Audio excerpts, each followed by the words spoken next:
Hello world, Patricia O'Connor with Frida Reba Darcy by my side, and what you are looking at is treasure, absolute treasure. One of our subscribers is Elizabeth from the United Kingdom, and she is a potter of some exquisite talent, and this is one of her bowls, as is this. I have featured a couple of her bowls here recently, and these two were just delivered yesterday.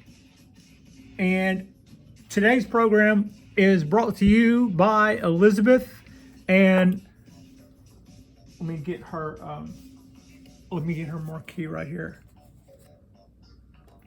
Hanada Ceramics. Now, you can find her in Etsy, and I would say that her pottery is like just a different standard unto its own. I love the texture, the design, and the craftsmanship of her bowls are fantastic. This one is the one I decided to go with tonight. It's the smaller one of the two that she sent. I love this texture outside of this bowl. I've already loaded it up with some copper wire. It's already got a screen in the bottom of it, so this guy's ready. This guy's ready, and I'm ready. And as far as I know, that little tree you see in the background, it doesn't know what it's in for, but it's ready. I'll just tell you, it's ready. And we're gonna pop that little guy up in this little tree tonight, and I'm pretty excited about it. So I don't think we have a whole lot to wait on. Let's get started. I'm gonna, I got Frida piled up against my leg here, so I'm about to shift a little bit, throw a leg over this tripod, which will be the part where I usually kick the camera, and then we'll get started proper just as soon as I take my last sip of coffee. Got it, done. Okay, I'm gonna try to climb into the catbird seat here, as it were. Now, the different tools I have around for tonight's work, I don't think we're going to need a whole lot. I got some printers. I have some copper wire standing by if I need it. I already have the wire that we're going to wire the tree down with. I didn't kick the camera, I kicked the table. I guess that'll have to do maybe this time. Also, to minimize our mess, I have a plate standing by so that I can minimize some of our mess that way. That's like such a secondary thing to worry about. Sometimes if you're doing good things, messes are gonna get made, and I'm just, to that end, I'm all about it. Bring it, I say. But we don't have to do that unnecessarily either. So that's kind of where we are there. Really excited about this. All right, I'm going to load up a little substrate for our pot. Get us started. Just a little bit in here, or maybe not that much. Your eyes are a little bigger than your stomach there, Patricia. Let's go with... Pour a little of that back now. Try that again. Oh, here we go. That's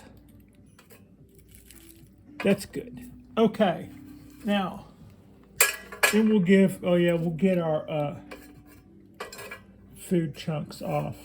And as you guys have heard me say earlier, this is a moment for this tree. We started off earlier last fall with this tree, and we got it as a plug with 10 of its little tree brothers and sisters, and then we threw some wire to it, and as I say, then we bent it like a circus balloon, and it responded well to that. It's doing fine. We also exposed its plug somewhat so that we could start some root work the motion that we put in the trunk. Mostly, we wanted to make sure, at this stage in the game, we could do anything. We can do almost nothing and still be practicing good bonsai. And by say almost nothing, if by almost nothing you mean add a piece of wire to it and put some motion on the trunk as it comes out of the ground. If that is all we did, then we would have done good. All of this other stuff that you saw that I've done to it, that's just kind of me being me. And we're gonna see. I think that I actually think that we're gonna start out with these little trees always being a little cut above because of all of this. But we'll find out one way or another here in a little while. Meanwhile, we have ourselves a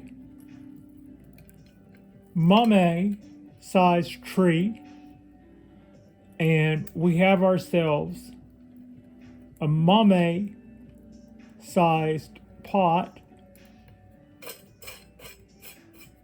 and it's still potting season, so that's pretty much what we're doing here. A lot to be excited about. All right, other tools we're using today are, of course, our little skewers. As you know, I'm a big fan of using this and bamboo as root rakes. I also see people use hooks, nails. I have a stainless steel chopstick that I believe I was sent to use as a root rake. To me, it does feel awfully good in your hand, and I do like stuff that feels, like substantial, because it does. It's got some heft to it, but that heft is what I think I would tear stuff up with. When something is weighty like that, you get that momentum going. It's not a pull stick. We just want to kind of lightly go in here. If I've got a stick and the poker is even hard, then I want the grip in my hands to be light. You watch the old pros, they may have pruners and cutters that are really, really exquisite steel and are worth a lot of money, and yet you see them do this part with a piece of bamboo. They'll take a piece of bamboo 1 foot long and take some pliers and crush it, and then take one wide piece of that crushed stalk, split it off, and now they've got something that is a little thicker than a chopstick and about the same length. And then they may sharpen the end of that a little bit, and you see them tend to use that. And they'll maybe start their day by sharpening or putting on the grinder or something and getting a little edge on a dozen or a half a dozen of those. And that's just part of your ritual in the morning before you start your day. And a whole day of repotting and stuff, you may go through a couple of those and find yourself doing that again at the end of the day. As a hobbyist, I don't see myself going through that many chopsticks, but I hear the teachers and the instructors talking about their days as apprentices when they are knee deep in needles, literally knee deep in needles. And the apprentices are running around to the other apprentices, making sure that they still have sharp tools at the ready while they just kind of try to keep the guys who are doing all the work working. Keep them loaded, keep them happy. There is our trunk right there. This is our root ball. We haven't messed with anything. This is our plug, pretty much the same plug that we started off with. Everything out here we've grown this year. There seems to be a lot of really nice roots here. This tree is responding well to to nothing special. We've done nothing but feed it, water it, and bend and fold and mutilate it. It has had the equivalent to being well fed, well watered, but then maybe stomped on by cows. You know, I'm trying to think that would probably be equivalent to its life up to now. Hadn't been the best, but kind of trying to clean it up a little bit. We don't have a lot of wire work to do to this tree tonight. Let's see what we're going to do. Let's bring that in. See if we can come down. I think I want to go lower. Let's see if I can get that guy down lower.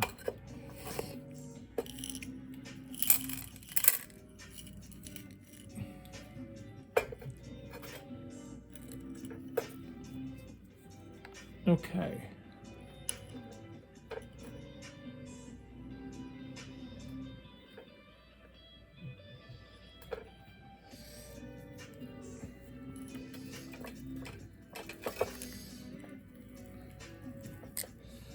I think so. I think that'll get us. All right, so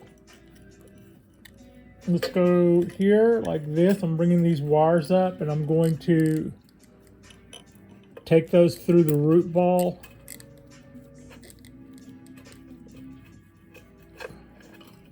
Try to come out of the root ball in a place that is agreeable, and then harpoon in the trunk in some way.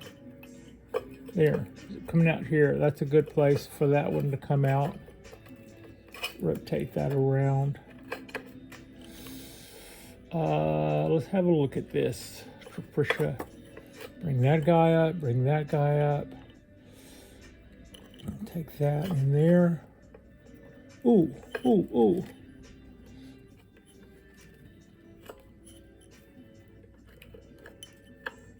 Feels like I've just impaled it. But I haven't. It's going to be okay. There were no actual impalings in the making of this bonsai tree. That's going to get awkward if you're not careful. Okay.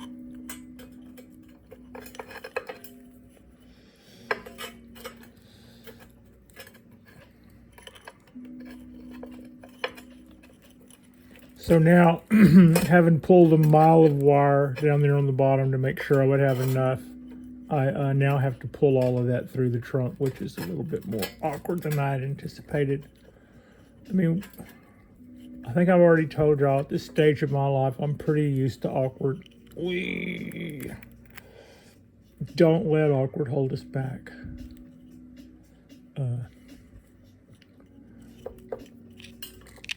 To the point of cringe even, I would say. Yeah. Okay. That tree is not going to go anywhere. That is an anchor that before I even get started with the wires and cinch that up, that is going to hold that tree right there come hell or high water. Where are the pliers I'm looking for? I don't want those. I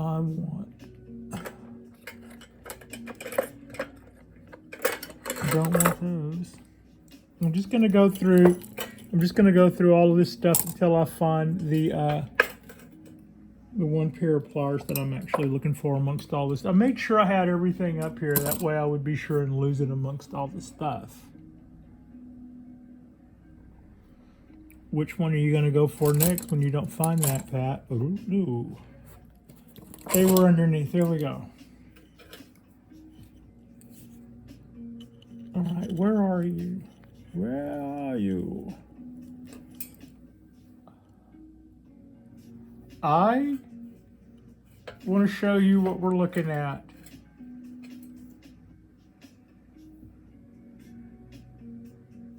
That is going to be something. Let me find camera. This is already going to be something. I'm already getting pretty thrilled at the sight of this. Let's see if we can put enough wraps and winds on this to get this to be a tight little part of this tree.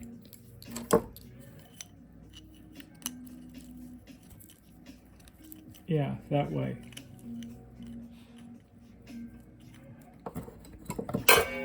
Poing.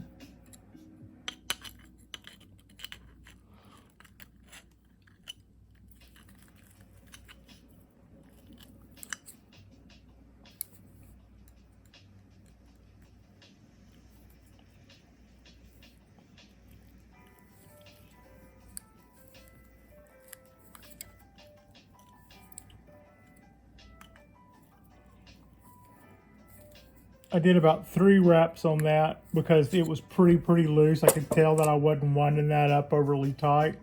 Otherwise, I wouldn't recommend doing that many spins on one of those because you can break a wire that way. And it's such a pain in the butt when you get one all twisted up and you have no more room to play with because you've got it just about right, and before it gets set the way you want it, the wire then breaks.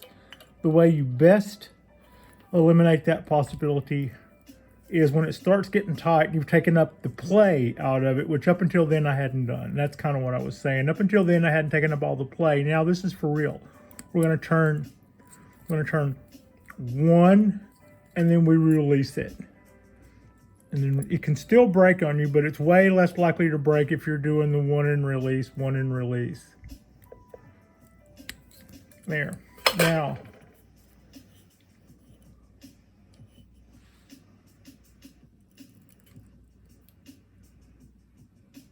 here we go. Now let's clean this up with one of the other 10 black iron pliers that I couldn't find earlier. Yeah, no, I need these wire cutters right now. We'll go right in there. Give that a little snip in close. So now we've got enough wire sticking out there that we can clean that up very easily. Gonna pull back, get my skewers out of the doit. Oh, you know what? I'm not gonna move that plate yet. I started to say I'd take the plate out of the set and we'd start off with the cleaner, but we're gonna start going in. We're gonna start going in with our substrate now. Make sure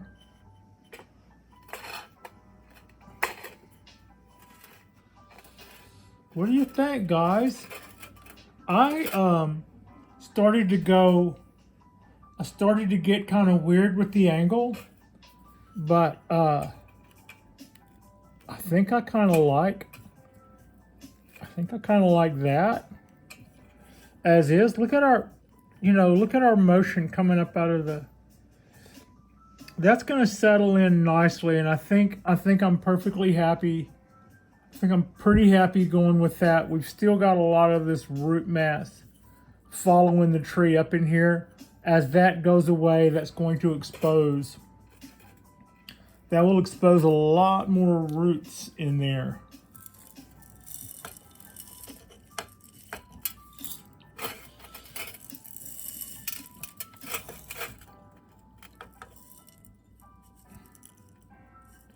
Thank you, Elizabeth. These pots are beautiful. I love unglazed pots.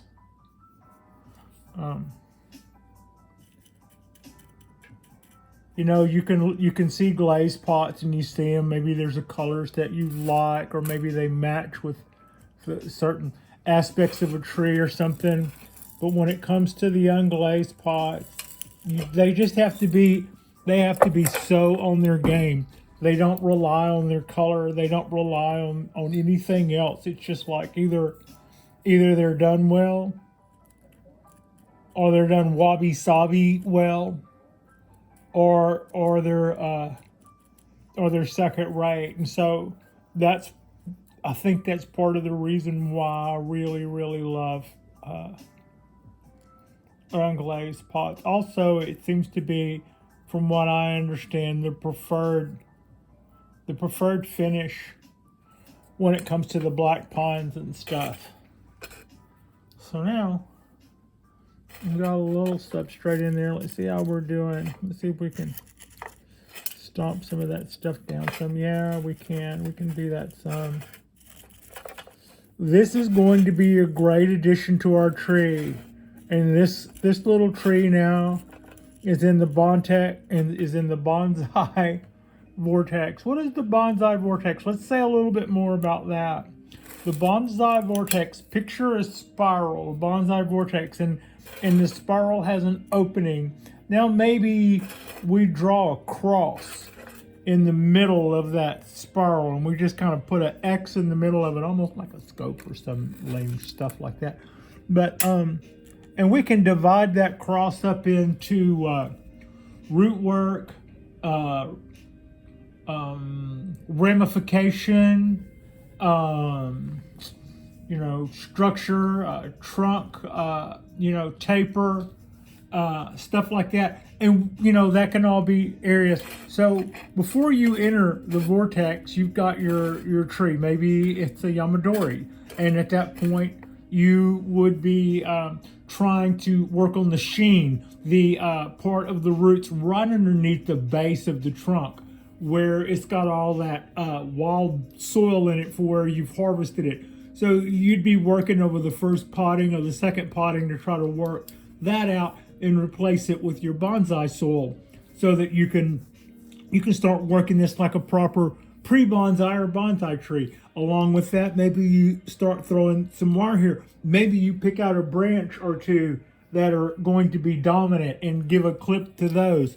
But at that point, you're still either growing it in the yard to get it fatter, or you're growing it in a larger pot where you've just put it in this pot or this container from where you've harvested it from the ground. But then at some point, whenever it comes time to do your second repot, at that point, maybe you've got your root ball down to where it can fit inside of a bonsai pot now. And at that point, you're starting to work with restricting your roots, and you have starting to enter the bonsai vortex. Whenever you start pruning and doing the work and the picking and the clipping, you will do so as somebody who is also doing refining the roots and refining the amount of and defining how much nutrients and water and all of that stuff is now, when it's in a bonsai pot, up to you.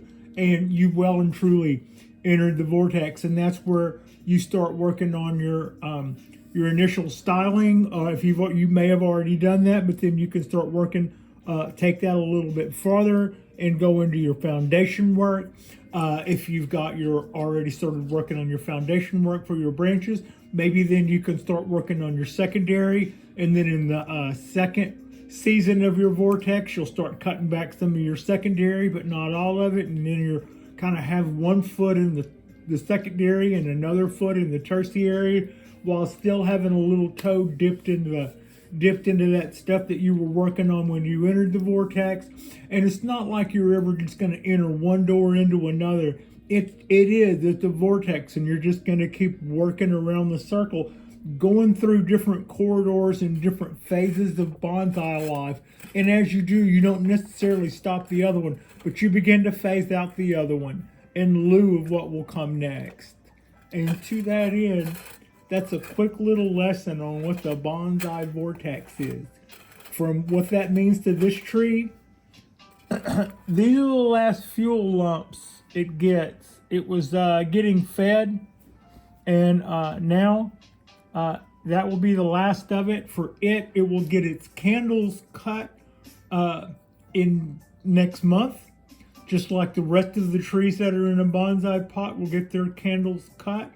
And because it's in a bonsai pot and its roots will be restricted, we can expect to get smaller needle growth out of that second flush of needles. Whereas if we had it over potted like it was before, cutting the candles would have zero effect. It would still have an abundance of soil and an abundance of nutrients for which to make a fat, full second flush. So for that reason, we don't tend to think of trees that are in the ground or in overpotted as necessarily entered the vortex. For me, that part enters whenever you go into a bonsai pot. At that point, the work you do to the canopy and the work that you do to the buds and the work that you do to the needles will all be secure in the knowledge that you are also confining the roots and the nutrients and the water because of the bonsai pot. So that's pretty much this little guy. I think I'll give us a little turnaround to see how it looks. We got a cute little bud there, a cute little bud there. The top is looking pretty good. This is one of those trees that I did the little pre-prune on, but we'll still do the full candle thing and then the needle reduction on it along with the others. That could be, I don't know. I don't know what the front of this tree is. I just knew when I saw that. That might be our front. I think that might be our front. All right, thank you so much for watching. This is going to be our Saturday night live shot show. And thank you so much for watching. Like and subscribe if you guys haven't already. I so appreciate you. And Frida, so appreciate you. This is a holiday and Saturday night of our holiday, and I thought we would pot up a bonsai tree, and this little Japanese black pine got potted up tonight because of the kindness and the talent of Elizabeth in the UK with